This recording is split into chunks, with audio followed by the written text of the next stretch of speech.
bienvenue à tous sur cette leçon du jour. Aujourd'hui, nous allons parler donc de position de base et position en cours. Position initiale, position en cours. Donc actual risk et initial risk. Donc déjà, je voulais savoir, lorsque vous prenez une position, je commence toujours mes leçons price action de toute façon par un petit sondage. C'est normal, c'est interactif. Vous devez participer avec nous. On n'est pas là à faire un monologue.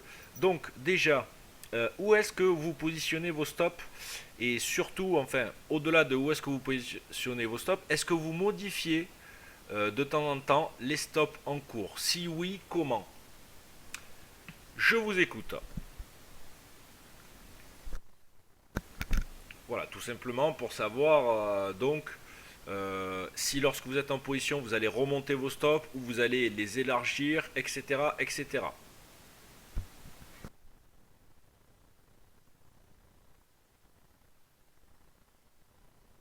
Oui, en direct, je dis bien en direct.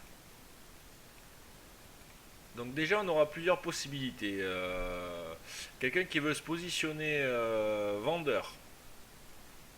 Donc pourquoi pas, je prends vendeur exprès, hein, voilà. Pourquoi pas, par exemple, sur cette bougie, là, ici.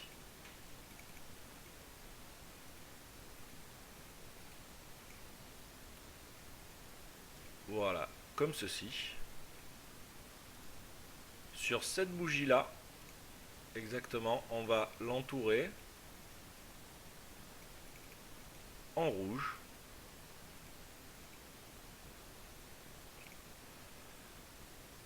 Je vais lever l'ellipse, voilà. Donc, il va être fait sur 9461.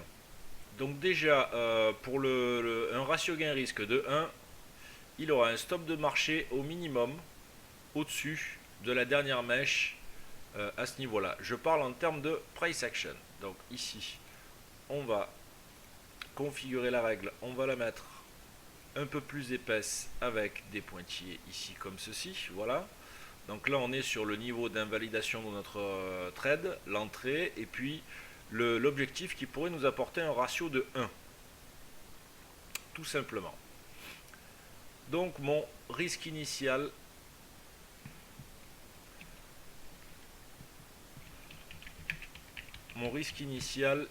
il est positionné ici. C'est-à-dire que dès le départ, je m'apprête donc à jouer la tendance de fond ultra bearish et j'interviens sur un signal. Voilà. Bon, la tendance, elle est quand même assez bullish à l'écran.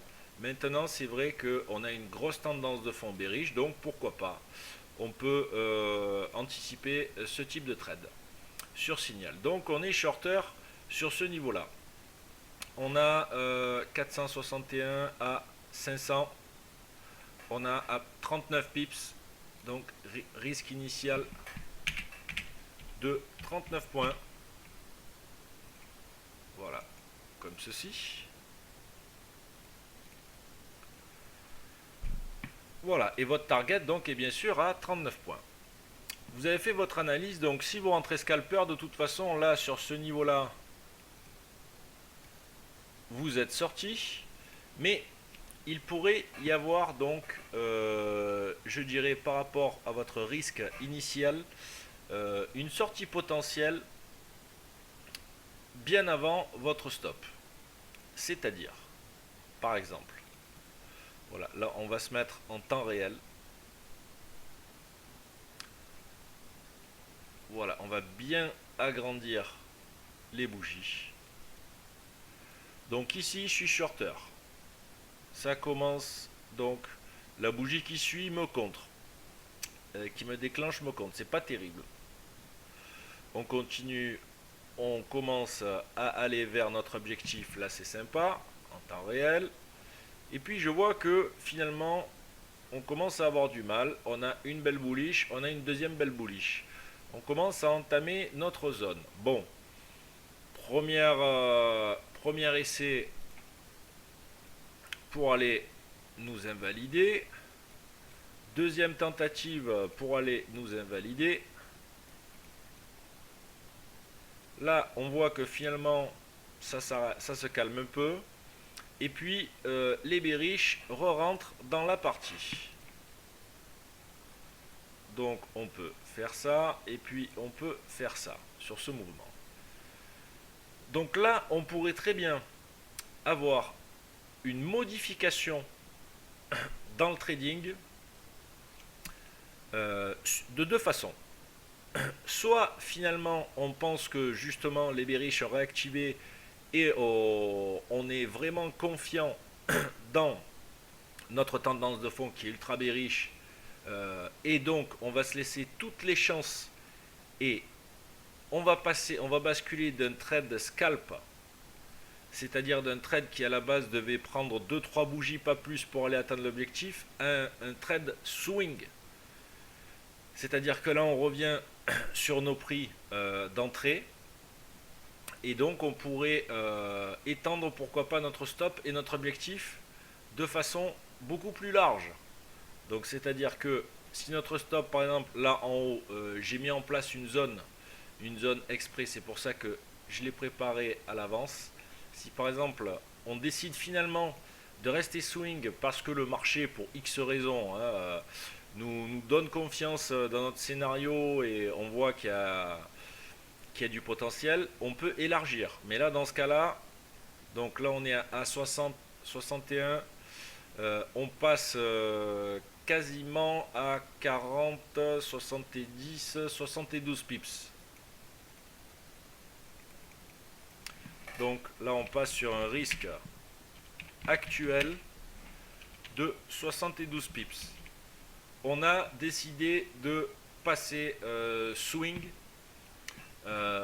finalement parce que le marché évolue et donc vous avez confiance en la trend et voilà. Donc on va remettre les graphes un peu plus larges en prenant un peu de hauteur. Voilà. Donc vous avez la possibilité de modifier votre trade. Là donc à partir du moment où vous décidez de rester swing, il faudra tenir la position de type swing vraiment jusqu'au bout. C'est-à-dire que même si les prix enfoncent et vont toucher votre TP1, là il faudra garder votre trade jusqu'au 390, c'est-à-dire le trait ici qui correspond à la modification de votre trade. Voilà, tout ça pour vous expliquer qu'en price action, c'est le seul cas à travers lequel on pourra déplacer son stop et se dire ok, je peux augmenter mon stop, mais vous voyez que ça s'est fait, le cheminement s'est fait sur signaux, c'est-à-dire qu'on a eu une réactivation ici de la part des bearish. On a eu un scénario qui a commencé à être invalidé sur ce niveau. Mais bref, peu importe, en temps réel, de toute façon, on avait de quoi se dire, bon, pourquoi pas, on peut élargir le swing. Voilà, donc c'était vraiment pour évoquer le risque actuel et le risque initial. Ils peuvent être modifiés.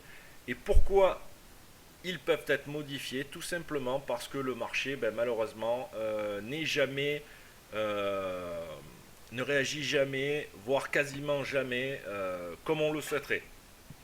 Le scénar peut se modifier très souvent, et donc notre stop, on doit être flexible avec le marché, et on doit s'adapter par rapport aux signaux que l'on donne.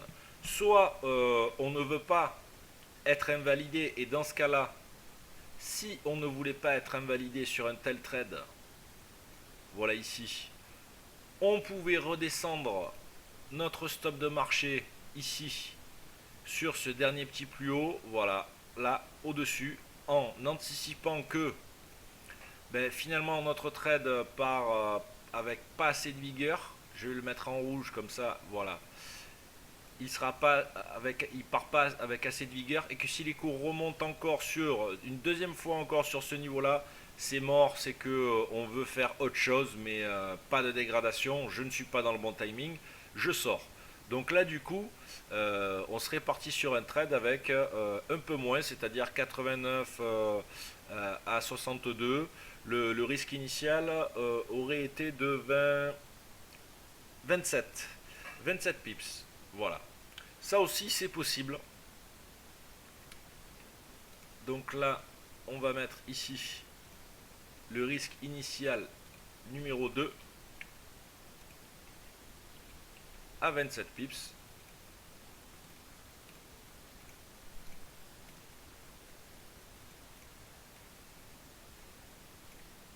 Voilà. Et au-delà de ça, je dirais même que pour le premier scénar, donc on aurait pu très bien prendre, parce qu'après on va revenir sur le DAX et par rapport à notre analyse, on a une grosse zone short ici qui se développe sur le DAX. Donc voilà, configurer la règle ici. Voilà, vous allez comprendre. On va le mettre celui-là en vert.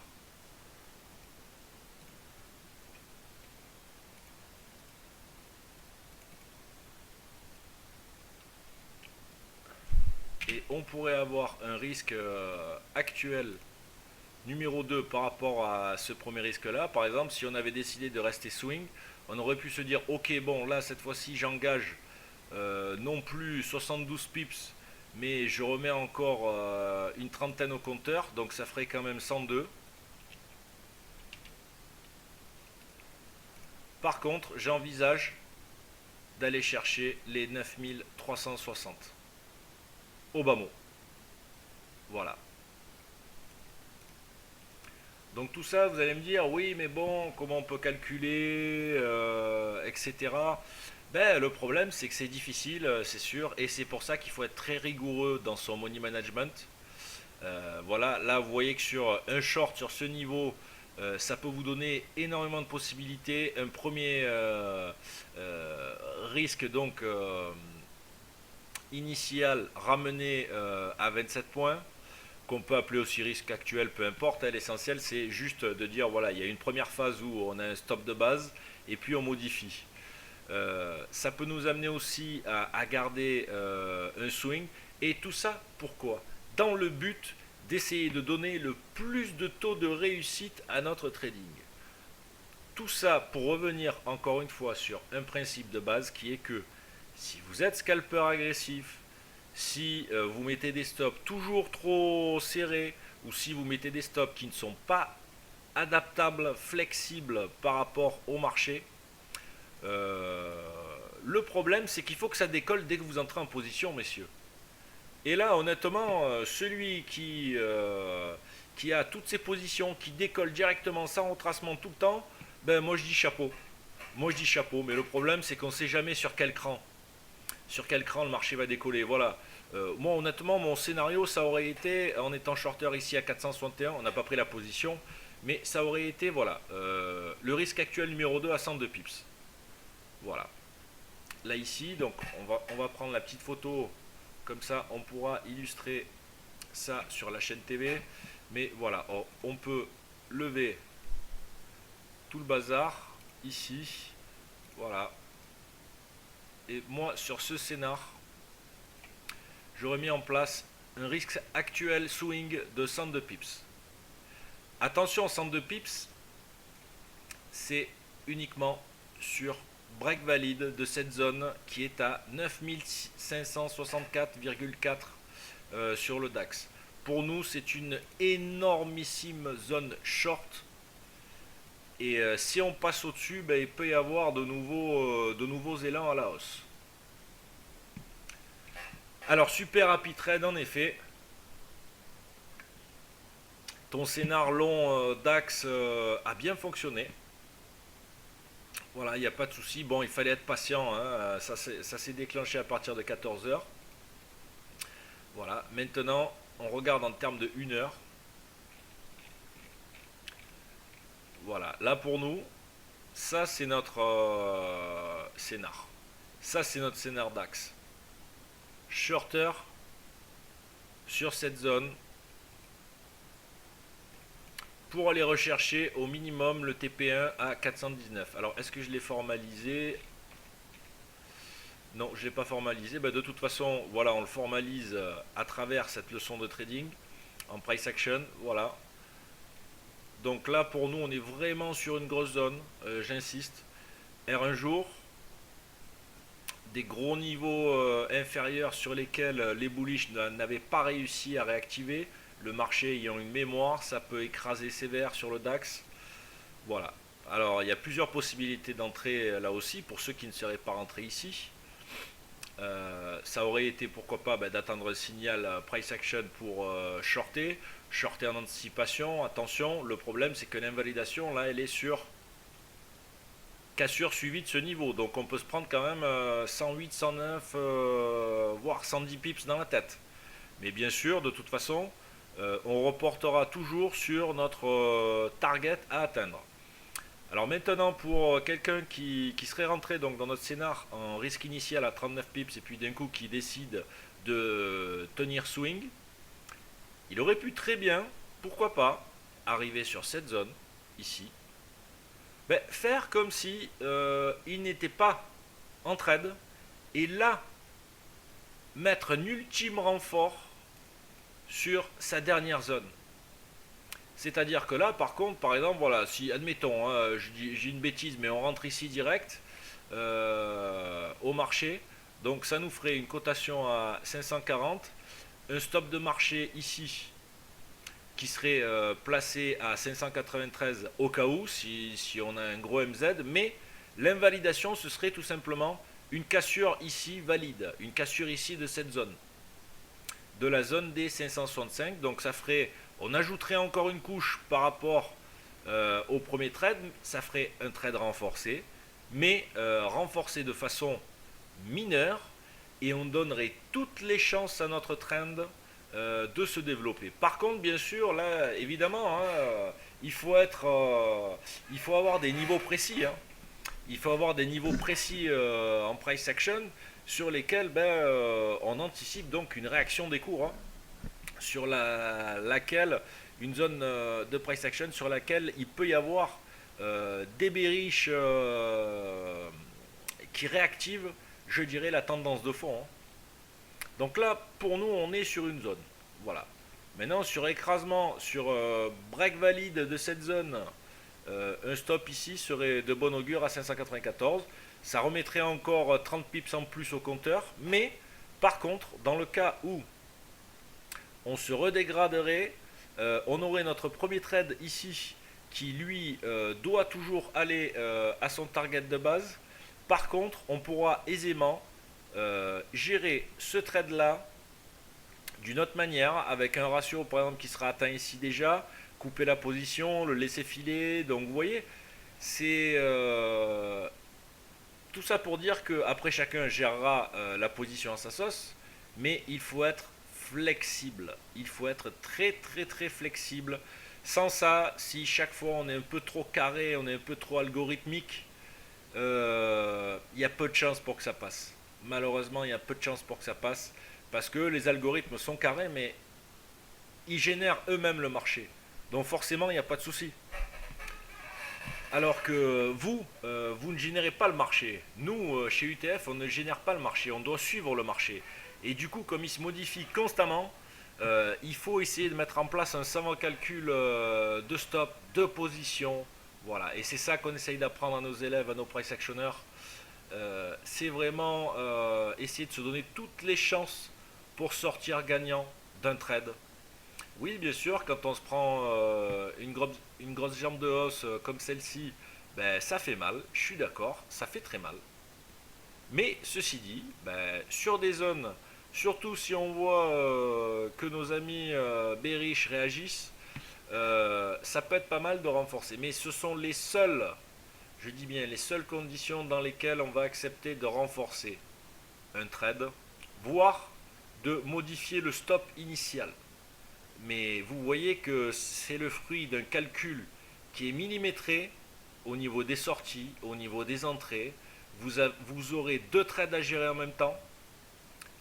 Donc méfiance. Voilà, méfiance par rapport à ça. Tout ça, c'est une gymnastique de l'esprit. Mais tout ça, par contre, c'est égal à plus de pertes, plus de risques, mais c'est égal à augmentation du taux de réussite.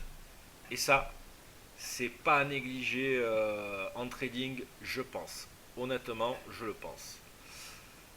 Voilà, donc si vous avez des questions par rapport à ça, n'hésitez pas. Je vous laisse à vos commentaires donc, et j'y répondrai avec plaisir. Allez-y.